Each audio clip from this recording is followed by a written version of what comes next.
Hey guys, this is Coach Lowe and this is Contextual Geometry. We are starting Chapter 10, which is on polygons and area, and we will start with 10.1. And we're going to look at naming polygons.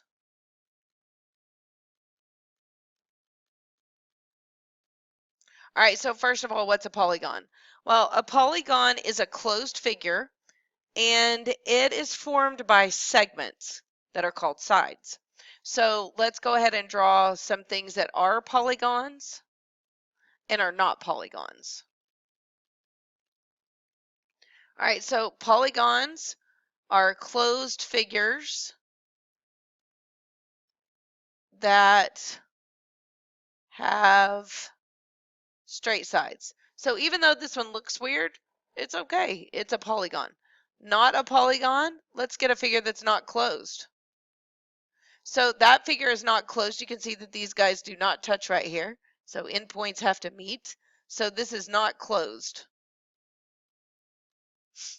All right. So let's draw another one here. Draw one that's a little nicer. We know what this one is called, right? Quadrilateral, true? So we have a quadrilateral here, four-sided figure. We could also name this one 1, 2, 3, 4, 5, 6, 7 sides.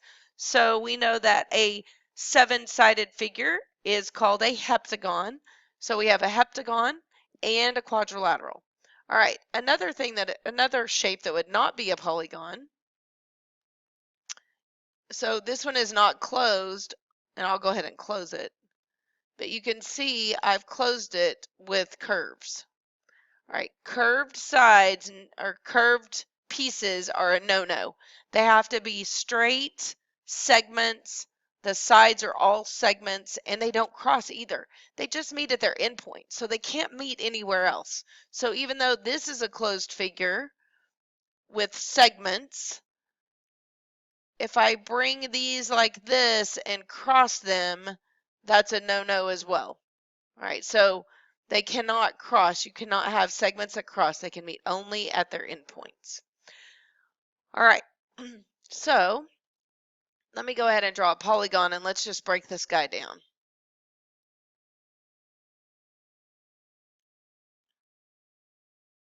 All right, some of these things we have talked about before.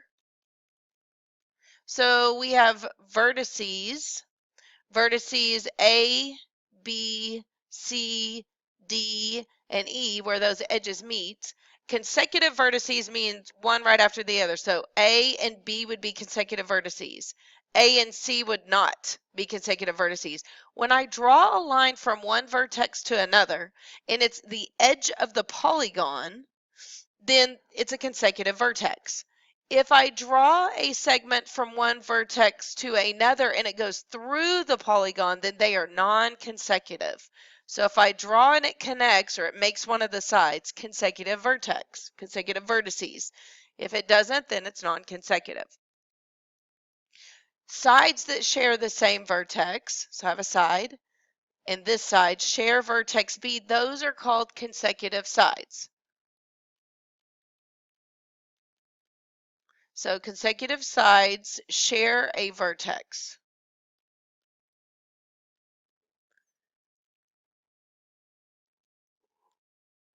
All right, consecutive vertices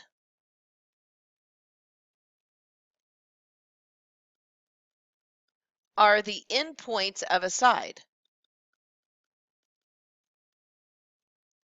So remember, I said if you start at one vertex and go to the another vertex, then these are consecutive vertices. So there's the segment and there are its endpoints. So great way to remember that.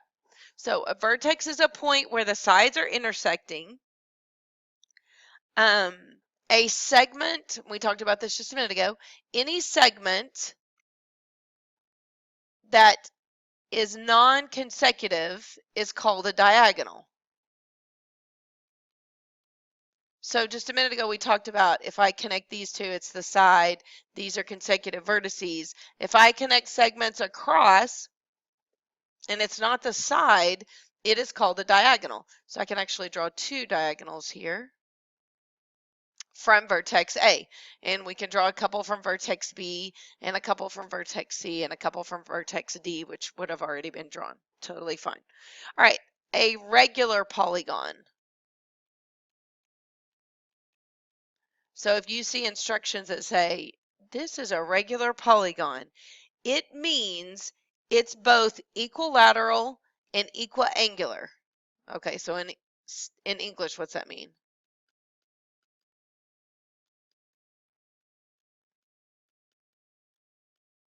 I know some of you guys do not like that word equiangular, but I don't care. All right, so both equilateral and equiangular. That means sides are the same length. So sides are congruent and angles are congruent.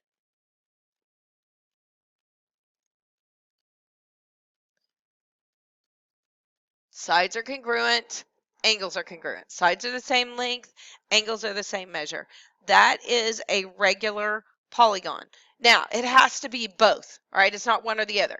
So we could have equiangular and the sides are not the same. We could have equilateral and the angles not be the same. It has to be both to be a regular polygon.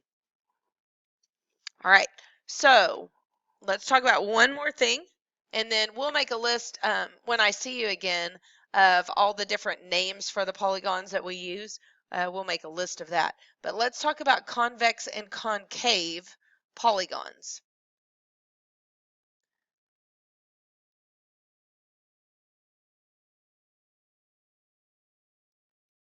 All right, this polygon is a concave, or excuse me, a convex polygon.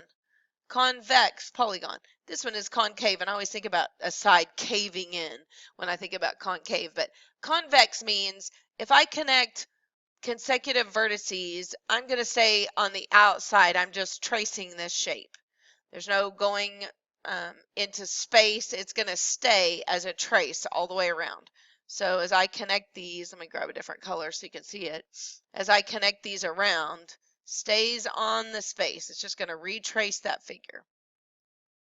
A little different here.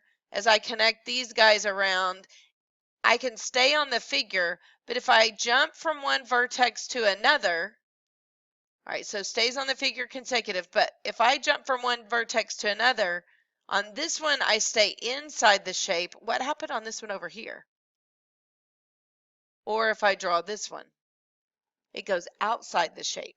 So any vertices that you connect should either stay on the figure or inside the figure. Non-consecutive should stay inside the figure. So I have non-consecutive here that went outside the figure. You can see it's not on the green anymore, and it's not on the inside anymore, where this one is on the inside of the green. That's kind of encased it. All right, so convex means any lines that I draw stay in or on the figure. Concave means I can draw lines and connect vertices, and some of them are going to go outside the figure. Like I said, I think about it as it looks like somebody's punched in a side of the figure, so it's concave, it's kind of caved in.